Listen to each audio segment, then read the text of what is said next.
watan juya ka ba alƙibla shine yanzu kana kallon alƙibla kana kallon gaba sai ka juya da gaban ka gaba ɗaya wani abu ya sa ka juya ka ba to sallah ta kare.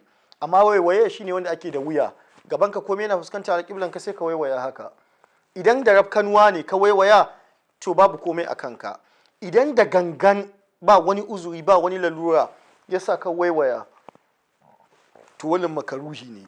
in kuma akwai bukatar yi ya kamata ka yi. hadisi ya zo cikin sahih bukhari lokacin da annabi sallallahu alaihi wa sallam zai tafiya ya sulhu a bani sulaim sai ya bar ko bani salima sai ya bar sayyidina abubakar ya bada sallah da sayyidina abubakar yana cikin bada sallah sai annabi ya dawo wani nuna falala sayyidina abubakar a cikin wannan al'umma. annabi sai ya ce ma bilal in ni jinkiri ban dawo ba ka je inda abubakar ya bada sallah. lokacin sallar la'asar yayi bilal ya zo inda sayyidina abubakar ya bada dama aka yi kiran sallah aka tada sallah yana cikin sallah. annabi sayyidina abubakar yana cikin bada sallah sai annabi ya dawo sai ji mutane suna tafi. kafin lokacin shine dalilin da aka sanya in wani abu ya kama cikin sallah ayi tasbihi da tafi ake sai ji ana tafi. wa kana rajulun la yaltafitu fi salati faltafata haka hadisi yanzu cikin sahih bukhari. sayyidina abubakar mutum ne wanda baya waiwaye cikin sallah faltafata sai wannan lokacin ya waiwaya.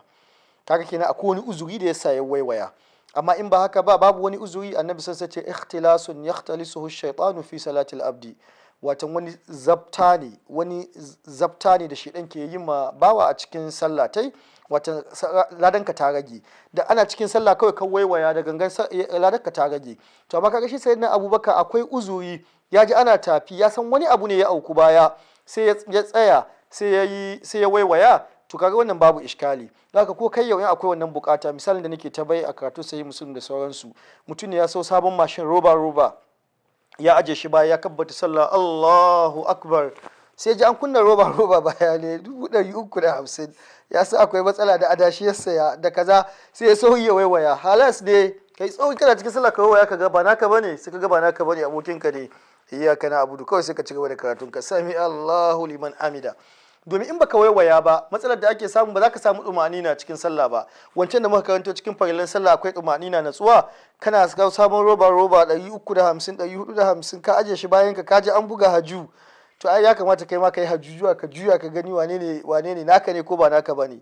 haka nan ka aje motan ka baya ka ji an tada mota ka kabbarta sallah kila barawo ne ya samu mota tugar ka waiwaya ka ji waiwaya ka gani motan ka ne ba motan ka bane sai ka cigaba da sallah babu laifi saboda uzuri ne yasa. kuma ana so a samu natsuwa cikin sallah ba za ka taba samun natsuwa ba kana tsammani an wuce ma da mashin kana tsammani an wuce ma da mota zaka dinga sallah da sauri domin ka gama ka je ka samu mashin ɗinka.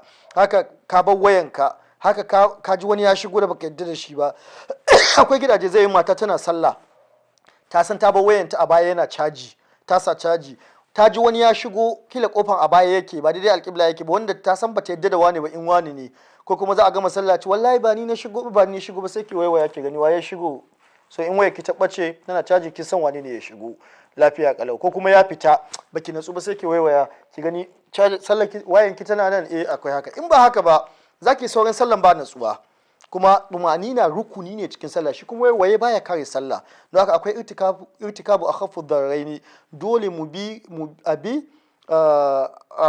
watan cuta mafi karanci abin da bai kai girman wani ba a sabo da kaucewa da barin hanya. saboda haka waiwaye cikin sallah da rafkanuwa babu matsala da gangan makaruhi ne in akwai uzuri to babu matsala ana iya yi. amma fa in an ba alƙibla gaba ɗaya aka juya aka ba alƙibla to za a yanke sallah domin ta kare.